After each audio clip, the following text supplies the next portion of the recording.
CSRTI ಮೈಸೂರದೊಳಗೆ 3 ತಿಂಗಳ ಕಾಲ ನಾವು ಟ್ರೈನಿಂಗನ್ನು ತಗೊಂಡ್ವಿ.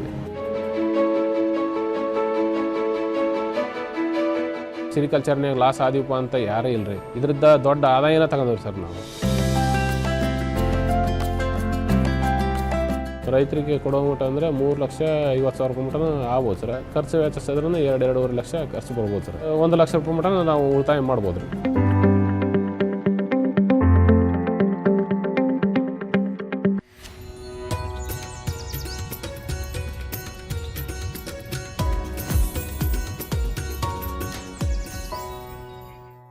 ಕಡಿಮೆ ಬಂಡವಾಳ, ಕಡಿಮೆ ಅವಧಿಯಲ್ಲಿ ಹೆಚ್ಚು ಆದಾಯ, ಗುಣಮಟ್ಟದ ಹುಳುಗಳನ್ನು ಪೂರೈಸಿದ್ರೆ ಬೇಡಿಕೆ ಕುಗ್ಗೋದೇ ಇಲ್ಲ. ಪ್ರತಿ ತಿಂಗಳು ಲಕ್ಷ ಲಕ್ಷ ಆದಾಯ ತಂದುಕೊಡುವ ಚಾಕಿ ಸಾಕಾಣಿಕೆ ಕೇಂದ್ರ. ಕೃಷಿ ಖಜಾನೆಗೆ ಸ್ವಾಗತ. ನಾನು ಶ್ವೇತಾ.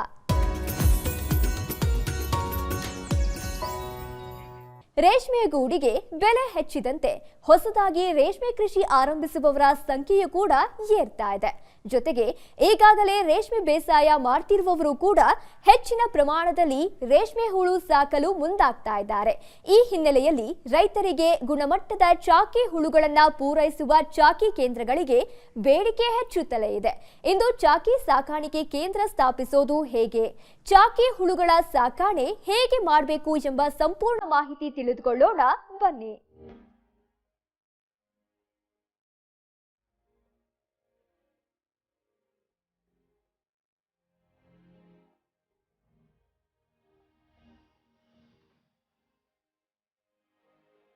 ನಮ್ಮ ದೇಶದಲ್ಲಿ ಲಕ್ಷಾಂತರ ಜನರು ರೇಷ್ಮೆ ಕೃಷಿಯನ್ನು ನಂಬಿ ಬದುಕು ಕಟ್ಟಿಕೊಂಡಿದ್ದಾರೆ. ರೈತರು ನೇರವಾಗಿ ರೇಷ್ಮೆ ಹುಳು ಸಾಕಾಣಿಕೆಯಲ್ಲಿ ತೊಡಗಿಸಿಕೊಂಡಿದ್ರು. ಇನ್ನು ಸಾಕಷ್ಟು ಜನರು ರೇಷ್ಮೆ ಸಂಬಂಧಿತ ಉದ್ಯಮಗಳಲ್ಲಿ ತೊಡಗಿಕೊಂಡಿದ್ದಾರೆ. ಇತ್ತೀಚೆಗೆ ರೇಷ್ಮೆ ಗೂಡಿನ ಬೆಲೆಯಲ್ಲಿ ಹೆಚ್ಚಳವಾಗಿದೆ.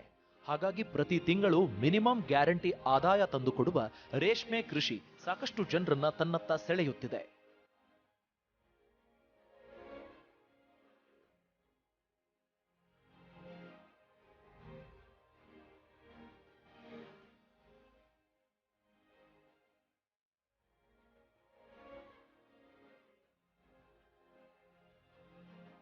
ರೇಷ್ಮೆ ಕೃಷಿ ಮಾಡುವವರು ಚಾಕಿ ಕೇಂದ್ರಗಳಿಂದ ಹುಳುಗಳನ್ನು ತಂದು ಹುಳು ಸಾಕಾಣಿಕೆ ಮಾಡಿ ಗೂಡಿನ ಇಳುವರಿ ಪಡೆಯುತ್ತಿದ್ದಾರೆ.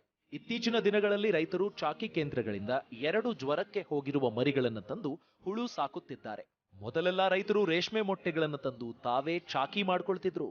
ಸರಿಯಾಗಿ ಚಾಕಿ ಮಾಡದಿದ್ರೆ ನಷ್ಟ ಸಹ ಆಗ್ತಿತ್ತು. ಹಾಗಾಗಿ ರೈತರು ವೈಜ್ಞಾನಿಕವಾಗಿ ಚಾಕಿ ಮಾಡಿರುವ ಹುಳುಗಳನ್ನ ಸಾಕುತ್ತಿದ್ದಾರೆ.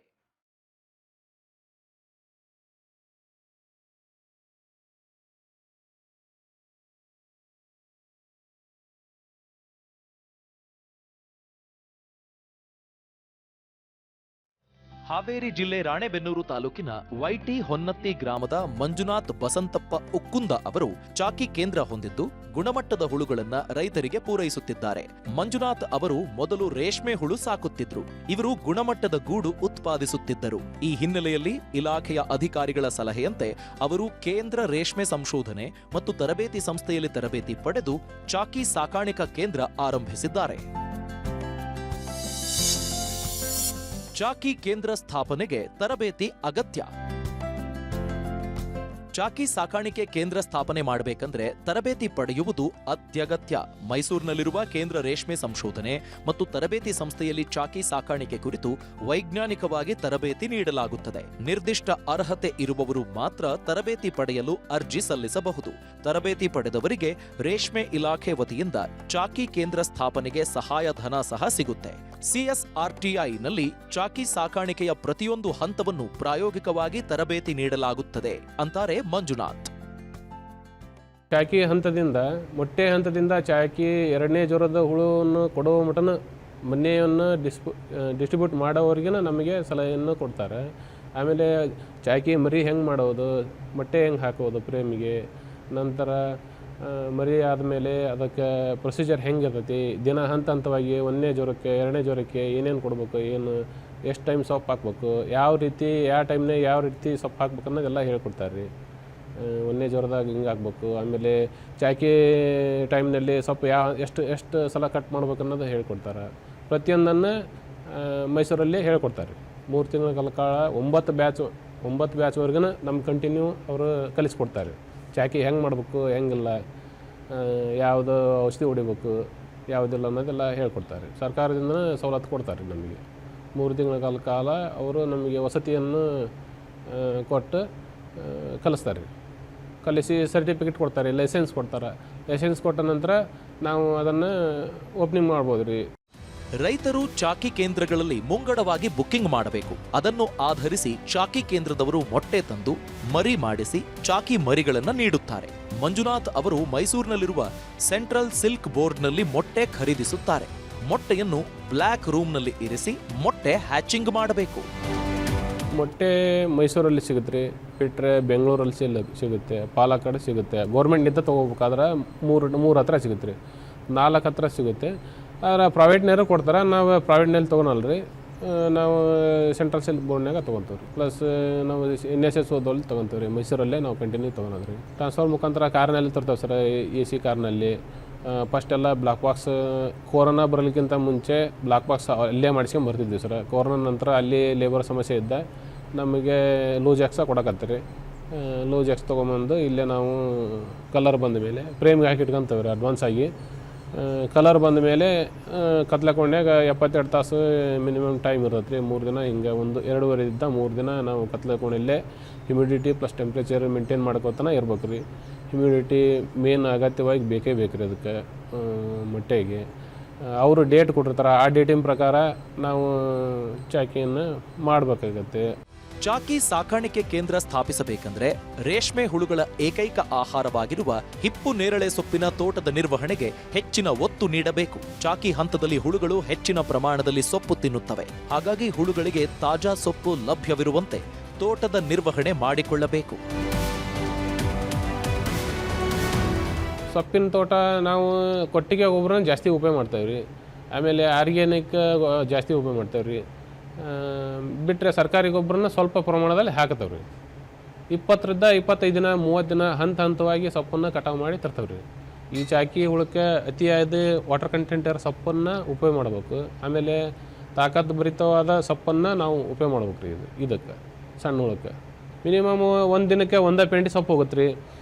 ಬೇರೆಯವರೆಲ್ಲ ಎಲೆ ಹರಿತಾರೆ ರೀ. ನಾವು ರೆಂಬೆನ ಕಟ್ ಮಾಡ್ಕೊಂಬಂದು 8ರಿಂದ 10 ಎಲೆ ಫಸ್ಟ್ ಸ್ಟಾರ್ಟಿಂಗ್ 4-6 ಎಲೆ ಹಿಂಗೆ ರೆಂಬೆ ಕಟ್ ಮಾಡ್ಕೊಂಬರ್ತೇವೆ. ಅದನ್ನು ಎಲೆ ಬಿಡಿಸಿ ಇಲ್ಲೇ ಮಷಿನ್ಗೆ ಕೊಟ್ಟು 2 ಹಂತವಾಗಿ ಕಟ್ ಮಾಡಿ ಆಮೇಲೆ ಸೊಪ್ಪು ಕೊಡ್ತೇವೆ ರೀ. ಆಮೇಲೆ ಒಂದನೇ ಜ್ವರ ತಾಡೋದ ನಂತರ ಅದನ್ನು 6-7 ಎಲೆ ಮಟನೂ ತೊಗೊತೇವೆ. 6-7 ಎಲೆ ಮಟನ್ ತಗೊಂಡು ಅದನ್ನು ಸೊಪ್ಪು ಹಾಕ್ತೇವೆ ರೀ. ಎಲೆ ಬಿಡಿಸಿ ಹಾಕ್ತೇವೆ ರೀ.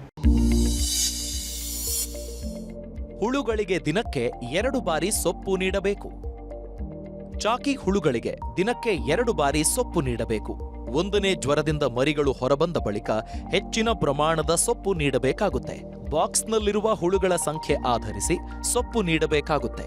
ಮರಿ ಹುಳುಗಳಿಗೆ 80% ನೀರಿನಂಶ, 25% ಪ್ರೋಟೀನ್ ಮತ್ತು 13% ಸಕ್ಕರೆ ಅಂಶ ಇರುವ ಸೊಪ್ಪನ್ನು ನೀಡಬೇಕು. ಚಾಕಿಂದ ಹಿಡಿದು 1ನೇ ಜ್ವರದ ಮಟ್ಟ 1ನೇ ಜ್ವರ ರಿಸೀವ್ಡ್ ಆಗೋ ಮಟನ 2 ಸಲ ಕಟಾವು ಮಾಡಿ ಸೊಪ್ಪನ್ನು ಕೊಡಬೇಕಾಗುತ್ತೆ. ಸಣ್ಣ ಮರಿ ಇರೋದ್ರಿಂದ ಇದು 2 ಟೈಮ್ಸ್ ಕಟ್ ಮಾಡೋಕೆ ರೀ. ಅಂದರೆ 1ನೇ ಜ್ವರದ ಒಳಗೆ ಚಾಕಿದಿದ್ದ ಹಿಡಿದು ಒಂದೇ ಸೊಪ್ಪನ್ನು 2 ಟೈಮ್ ಕಟ್ ಮಾಡಿ ಸೊಪ್ಪು ಕೊಡಬೇಕಾಗತ್ತೆ. 1ನೇ ಜ್ವರದ ನಂತರ ಒಂದೇ ಸಲ ಕಟ್ ಮಾಡಿದ್ರೆ ಸಾಕು ರೀ.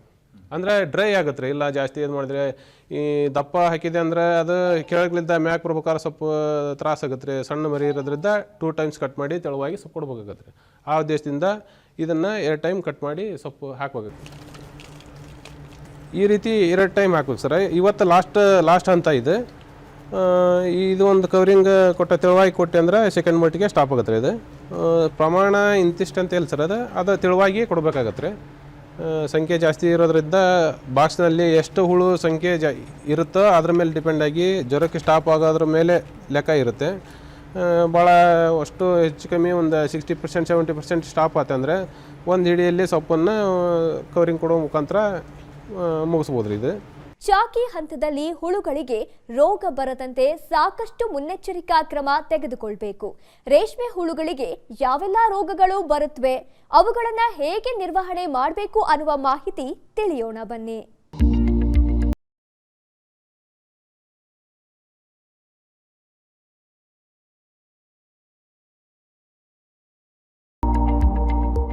ಮೊಟ್ಟೆಯಿಂದ ಹೊರಬಂದ ಮರಿಗಳನ್ನ 8 ದಿನ ಸಾಕಿ 9ನೇ ದಿನಕ್ಕೆ ರೈತರಿಗೆ ನೀಡುತ್ತಾರೆ. ಈ ಹಿನ್ನೆಲೆಯಲ್ಲಿ 8 ದಿನ ಹುಳುಗಳನ್ನ ತುಂಬಾ ಮುತುವರ್ಜಿಯಿಂದ ನೋಡಿಕೊಳ್ಳಬೇಕಾಗತ್ತೆ. ಒಂದು ಬ್ಯಾಚ್ನ ಚಾಕಿ ಹುಳುಗಳನ್ನ ರೈತರಿಗೆ ನೀಡಿದ ಬಳಿಕ ಚಾಕಿ ಕೇಂದ್ರವನ್ನ ಡಿಸ್ಇನ್ಫೆಕ್ಟ್ ಮಾಡಬೇಕಾಗತ್ತೆ. ಬಾಕ್ಸ್ಗಳನ್ನ ತೊಳೆದು ಒಣಗಿಸಿಕೊಳ್ಳಬೇಕಾಗತ್ತೆ. ಆ ಬಳಿಕ ಮೊಟ್ಟೆಯಿಂದ ಹೊರಬಂದ ಹುಳುಗಳನ್ನ ಬಾಕ್ಸ್ಗಳಿಗೆ ವರ್ಗಾಯಿಸಿ ಮೇವು ನೀಡಬೇಕು. ಈ ಹಂತದಲ್ಲಿ ಚಾಕಿ ಕೇಂದ್ರದಲ್ಲಿ ತೇವಾಂಶ ಮತ್ತು ಉಷ್ಣಾಂಶವನ್ನು ನಿಯಂತ್ರಿಸಬೇಕು.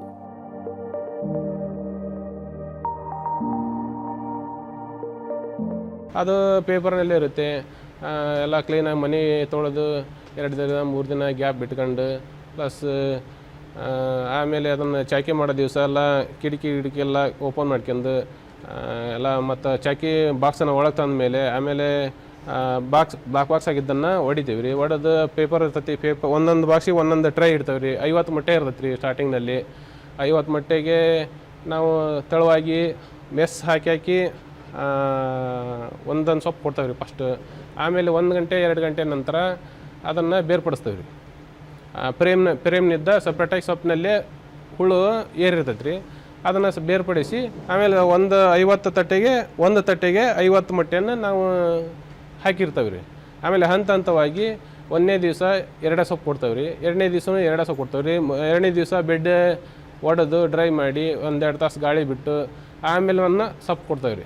ಆಮೇಲೆ ಸಾಯಂಕಾಲನೂ 1 ಟೈಮ್ ಸೊಪ್ಪು ಕೊಟ್ಟು ಮಾರನೇ ದಿನ ಒಂದು ಬಾಕ್ಸಲ್ಲಿ ಇದ್ದದ್ದನ್ನು 50 ಮೊಟ್ಟೆ ಇದ್ದದ್ದಲ್ಲಿ ಮತ್ತು 25 ಮೊಟ್ಟೆಯನ್ನು 2 ಬಾಕ್ಸಿಗೆ ಮಾಡ್ತೇವೆ ರೀ. ಆಮೇಲೆ ಧೂಳೀಕರಿಸಿ ಆಮೇಲೆ ಮತ್ತೆ 2 ಟೈಮ್ ಸೊಪ್ಪು ಕೊಟ್ಟೆ ಅಂದ್ರೆ ಜ್ವರಕ್ಕೆ 1ನೇ ಜ್ವರಕ್ಕೆ ಸ್ಟಾಪ್ ಆಗುತ್ತೆ ರೀ. ಸೆಕೆಂಡ್ ಜ್ವರಕ್ಕೆ ಹೋದ ನಂತರ ಆಮೇಲೆ ರೈತರಿಗೆ ಡಿಸ್ಟ್ರಿಬ್ಯೂಟ್ ಮಾಡ್ತಾರೆ. ಹುಳುಗಳ ಬೆಡ್ ಯಾವಾಗಲೂ ಡ್ರೈ ಆಗಿರಬೇಕು. ಇನ್ನು ಹುಳು ಸಾಕಣೆ ಮಾಡುವ ಟ್ರೇಗಳಲ್ಲಿ ಹಾಕಿರುವ ಪ್ಯಾರಾಫಿನ್ ಪೇಪರ್ ಅಥವಾ ವ್ಯಾಕ್ಸ್ ಪೇಪರ್ ಡ್ರೈ ಇರುವಂತೆ ನೋಡಿಕೊಳ್ಳಬೇಕು. ಹುಳುಗಳು ಇಟ್ಟ ಹಿಕ್ಕೆ ಡ್ರೈ ಇರದಿದ್ದರೆ ಹುಳುಗಳಿಗೆ ರೋಗ ಬರುವ ಸಾಧ್ಯತೆ ಇರುತ್ತೆ. ಇದು ಸೆಕೆಂಡ್ ಮೊಲ್ಟಿಗೆ ಇವತ್ತು ಹೋಗತ್ರಿ.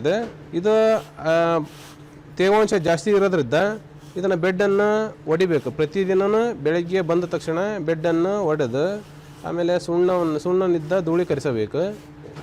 ಮತ್ತು ಇದೆಲ್ಲ ಸೊಪ್ಪು ಹಾಕುವ ಮುನ್ನ 1 ಅವರ್ಗೆ 2 ಅವರು ಎಲ್ಲ ಕಿಟಕಿ ಎಲ್ಲ ತೆಗೆದುಬಿಟ್ಟು ಬೆಡ್ ಹೊಡೆದು ಎಲ್ಲ ಡ್ರೈ ಆಗಲಿಕ್ಕೆ ಬಿಡಬೇಕು.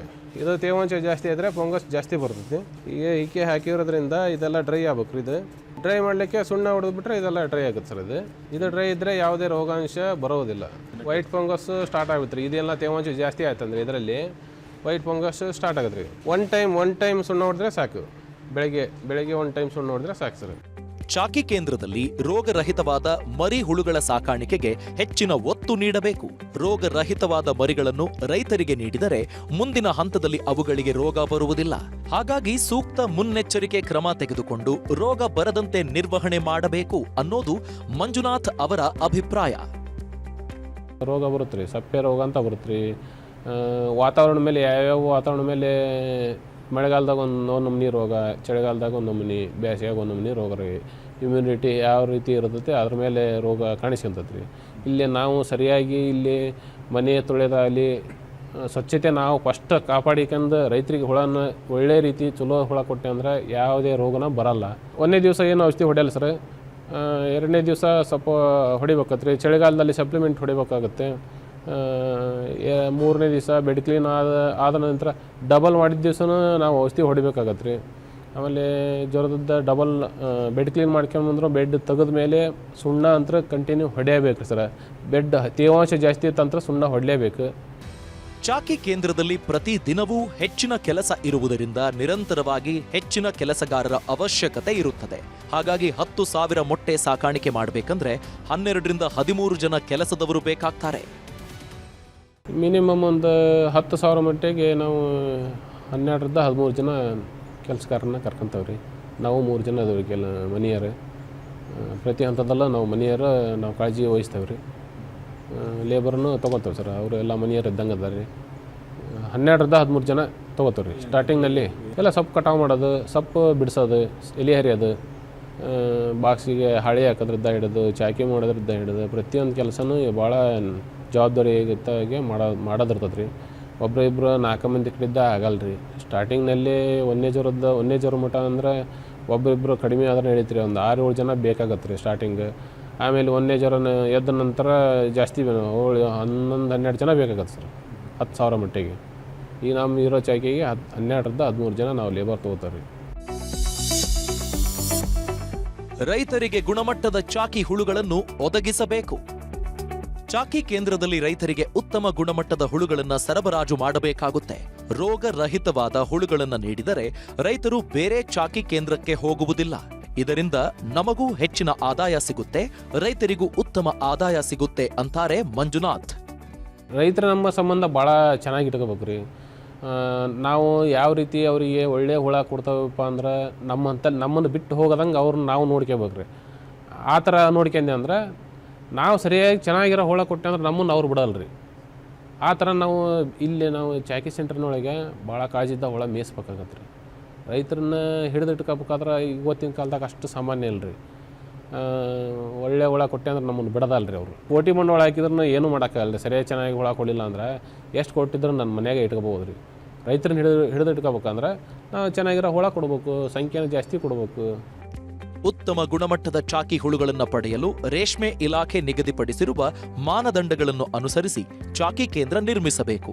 ಜೊತೆಗೆ ಚಾಕಿ ಕೇಂದ್ರದಲ್ಲಿ ಉಷ್ಣಾಂಶ, ತೇವಾಂಶ ಕಾಪಾಡಲು ಅಗತ್ಯ ವ್ಯವಸ್ಥೆ ಮಾಡಿಕೊಳ್ಳಬೇಕು.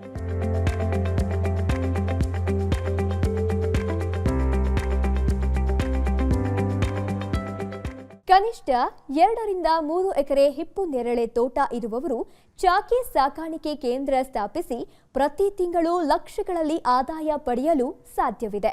ಹಾಗಾದ್ರೆ ಚಾಕಿ ಸಾಕಾಣಿಕೆ ಕೇಂದ್ರ ಸ್ಥಾಪನೆಗೆ ಎಷ್ಟು ಬಂಡವಾಳ ಬೇಕಾಗುತ್ತೆ? ಪ್ರತಿ ತಿಂಗಳು ಎಷ್ಟು ಆದಾಯ ಪಡೆಯಬಹುದು? ಲಾಭ ಎಷ್ಟು ಸಿಗುತ್ತೆ ಅನ್ನುವ ಲೆಕ್ಕಾಚಾರ ತಿಳಿಯೋಣ ಬನ್ನಿ. 5,000 ಮೊಟ್ಟೆಯ ಚಾಕಿ ಸಾಕಾಣಿಕೆ ಕೇಂದ್ರದ ಕಟ್ಟಡ ನಿರ್ಮಿಸೋಕೆ 10 ಲಕ್ಷ ರೂಪಾಯಿವರೆಗೆ ಖರ್ಚು ಬರುತ್ತೆ. ಜೊತೆಗೆ ಚಾಕಿ ಕೇಂದ್ರದಲ್ಲಿ ವಾತಾವರಣ ನಿಯಂತ್ರಿಸಲು ಅಗತ್ಯ ಉಪಕರಣಗಳನ್ನು ಕೊಳ್ಳಬೇಕು. ಜೊತೆಗೆ ಹುಳು ಸಾಕಾಣಿಕೆಗೆ ಅಗತ್ಯವಿರುವ ಬಾಕ್ಸ್ಗಳು ಮತ್ತು ಫ್ರೇಮ್ಗಳನ್ನು ಕೊಳ್ಳಬೇಕು. ಈ ಹಿನ್ನೆಲೆಯಲ್ಲಿ 5,000 ಮೊಟ್ಟೆಯ ಚಾಕಿ ಸಾಕಾಣಿಕೆ ಕೇಂದ್ರ ಸ್ಥಾಪನೆಗೆ 15 ಲಕ್ಷ ರೂಪಾಯಿವರೆಗೆ ಖರ್ಚು ಬರುತ್ತೆ. ಬಿಲ್ಡಿಂಗಿಗೆ ಒಂದು 10 ಲಕ್ಷ ಖರ್ಚಾಗ್ಬೋದು, 8-10 ಲಕ್ಷ ಖರ್ಚಾಗ್ಬೋದು ಸರ್. ಇಕ್ವಿಪ್ಮೆಂಟ್ಸ್ ಎಲ್ಲ ಸೇರಿ ಒಂದು ಮಿನಿಮಮ್ ಒಂದು 15-20 ಲಕ್ಷ ಅಮೌಂಟ್ ಬೇಕಾಗುತ್ತೆ ಸರ್. 5,000-6,000 ಚಾಕಿಗೆ ಎಲ್ಲ material plus building A to Z ಅಂದರೆ ಒಂದು 15-20 ಲಕ್ಷ ಬೇಕಾಗ್ಬೋದು. ಟೆಂಪ್ರೇಚರ್ಗೆ ಎಲ್ಲ ಹ್ಯೂಮಿಡಿಫೈಯರ್ ಬೇಕು ಸರ್. ಆಮೇಲೆ ಹೀಟ್ರು ಬೇಕು. ಚಳಿಗಾಲದಲ್ಲಿ ಹೀಟ್ರು ಉಪಯೋಗ ಆಗತ್ತೆ ರೀ, ಮಳೆಗಾಲದಾಗೂ ಹೀಟ್ರು ಬೇಕು. ಬೇಸಿಗೆ ಟೈಮ್ನಲ್ಲಿ ಹ್ಯೂಮಿಡಿಟಿ ಕಡಿಮೆ ಇರೋದ್ರಿಂದ ಹೀಟ್ ಜಾಸ್ತಿ ಆಗೋದ್ರಿಂದ ಹ್ಯೂಮಿಡಿಫೈಯರ್ ಬೇಕಾಗತ್ತೆ ಸರ್. ಅವನು ತೊಗೋಬೇಕಾಗತ್ತೆ ರೀ. 10/30 1 ಅವರ್ ಸಾಕು ರೀ. ಜಾಸ್ತಿ ಇತ್ತಂದ್ರೆ 2 ಬೇಕಾಗತ್ತೆ ರೀ. ಇದಕ್ಕೆ 1 ಅವರ್ ಸಾಕು ರೀ. ಒಂದು ಹ್ಯೂಮಿಡಿಫೈಯರು, ಒಂದು ಹೀಟ್ರ್ ಆದ್ರೆ ಸಾಕು ರೀ. ಔಟ್ ಫ್ಯಾನ್ ಬೇಕಾಗತ್ತೆ ರೀ. ಆಮೇಲೆ ಗಮ್ ಜಾಸ್ತಿ ಆತಂದ್ರೆ ಗಾಳಿ ಜಾಸ್ತಿ ಬೇಕಾಗುತ್ತೆ. ಕಿಟಕಿ ಎಲ್ಲ ಓಪನ್ ಮಾಡಬೇಕಾಗತ್ತೆ ರೀ. ಬಿಲ್ಡಿಂಗ್ ಒಳಗೆ ಸ್ಟ್ಯಾಂಡ್ ಬೇಕು ರೀ, ಬಾಕ್ಸ್ ಬೇಕು ರೀ. ಆಮೇಲೆ ಫ್ರೇಮ್ಸ್ ಬೇಕು ಚಾಕಿಗೆ. ಇಷ್ಟು ಬಿಟ್ಟರೆ ಮತ್ತೇನಿಲ್ಲ. ಒನ್ ಟೈಮ್ ಇನ್ವೆಸ್ಟ್ಮೆಂಟ್ ರೀ. ಒಂದು 8-10 ವರ್ಷ ಏನು ಹೊಸ ತಗೊಂಡ್ಬಿಟ್ರೆ ಒಂದು 8-10 ವರ್ಷ ಏನು ಬೇರೆ ಕಡೆ ಏನು ಹೊಳೆ ನೋಡಂಗಲ್ಲ ರೀ. ಇನ್ನು ರೇಷ್ಮೆ ಇಲಾಖೆ ಚಾಕಿ ಸಾಕಾಣಿಕೆ ಮನೆ ನಿರ್ಮಿಸಲು ಹಾಗೂ ಉಪಕರಣಗಳನ್ನು ಖರೀದಿಸಲು ಸಹಾಯಧನ ನೀಡುತ್ತೆ.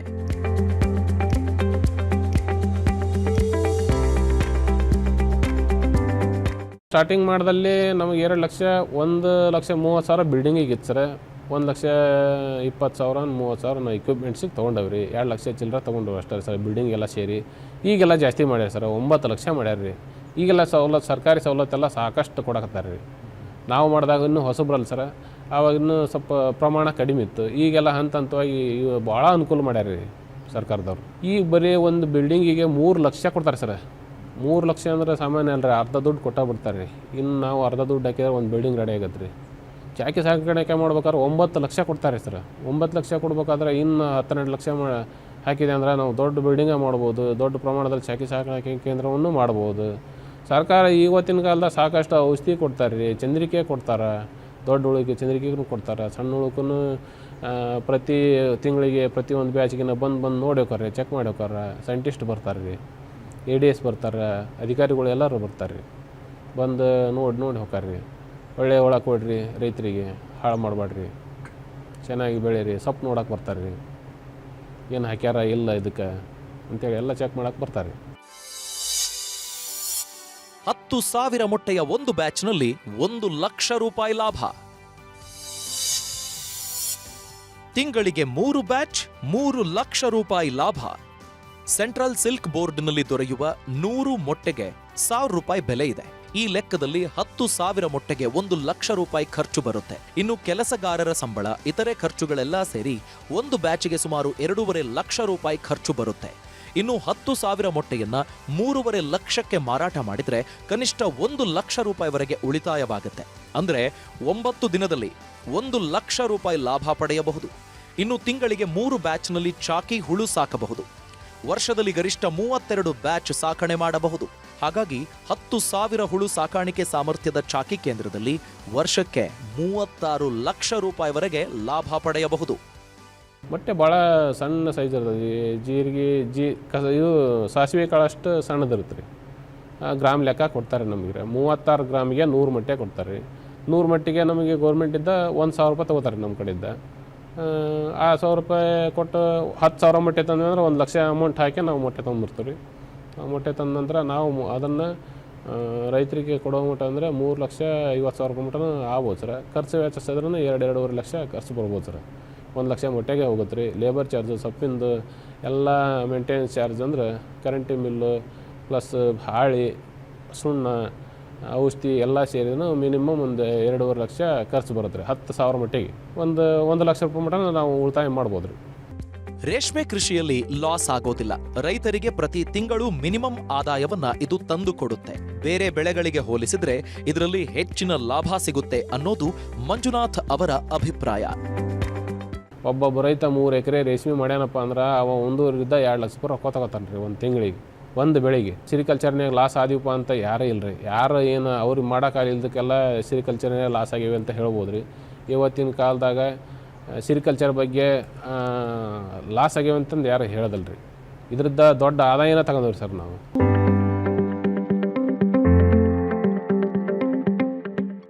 ಉತ್ತಮ ಗುಣಮಟ್ಟದ ಚಾಕಿ ಹುಳುಗಳನ್ನು ರೈತರಿಗೆ ಒದಗಿಸುವ ಚಾಕಿ ಕೇಂದ್ರಗಳಿಗೆ ನಿರಂತರವಾಗಿ ಆರ್ಡರ್ ಸಿಗುತ್ತೆ. ಈ ಹಿನ್ನೆಲೆಯಲ್ಲಿ ದ್ವಿತಳಿ ಚಾಕಿ ಸಾಕಾಣಿಕೆ ಕೇಂದ್ರ ಸ್ಥಾಪನೆ ಮಾಡುವ ಮೂಲಕ ಗ್ರಾಮೀಣ ಭಾಗದ ವಿದ್ಯಾವಂತ ಯುವ ಜನರು ಪ್ರತಿ ತಿಂಗಳು ಹೆಚ್ಚಿನ ಆದಾಯ ಗಳಿಸಬಹುದು. ಸಮಗ್ರ ವಿವರಗಳುಳ್ಳ ಕೃಷಿ ಸಂಬಂಧಿಸಿದ ಈ ಸಂಚಿಕೆಗಳನ್ನು ನಿಮಗೆ ಬೇಕಾದಾಗ ವೀಕ್ಷಿಸಲು ಹಾಗೂ ಕೃಷಿಯ ಕುರಿತಾದ ಮತ್ತಷ್ಟು ಮಾಹಿತಿಗಾಗಿ ವಿಸ್ತಾರ ಕೃಷಿ ಯೂಟ್ಯೂಬ್ ಚಾನೆಲ್ಗೆ ಸಬ್ಸ್ಕ್ರೈಬ್ ಆಗಿ.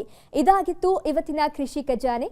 ಅನುಕ್ಷಣದ ಸುದ್ದಿಗಾಗಿ ನೋಡ್ತಾ ಇರಿ ವಿಸ್ತಾರ ನ್ಯೂಸ್. ಇದು ನಿಖರ ಜನಪರ. ನೀವು ವಿಶೇಷವಾದ ಬೆಳೆ ಬೆಳೆದಿದ್ರೆ, ತಂತ್ರಜ್ಞಾನ ಅಳವಡಿಸಿಕೊಂಡು ಕೃಷಿ ಮಾಡ್ತಾ ಇದ್ರೆ, ಮಾದರಿ ಕೃಷಿಕರಾಗಿದ್ರೆ ವಿಸ್ತಾರ ನ್ಯೂಸ್ ತಂಡವನ್ನು ಸಂಪರ್ಕಿಸಿ ನಿಮ್ಮ ಗೆಲುವಿನ ಗುಟ್ಟನ್ನು ನಮ್ಮ ಜೊತೆ ಹಂಚಿಕೊಳ್ಳಬಹುದು. ವಿಳಾಸ ವಿಸ್ತಾರ ನ್ಯೂಸ್, ನಂಬರ್ 1, 2 ಹಾಗೂ 4ನೇ ಮಹಡಿ, the new Indian express building, 2 ಹಾಗೂ 3ನೇ ಬ್ಲಾಕ್, ಕ್ವೀನ್ಸ್ ರಸ್ತೆ, ಬೆಂಗಳೂರು 560001. Phone number 9606942030. ಇಮೇಲ್ ವಿಳಾಸ program@vistaranews.com.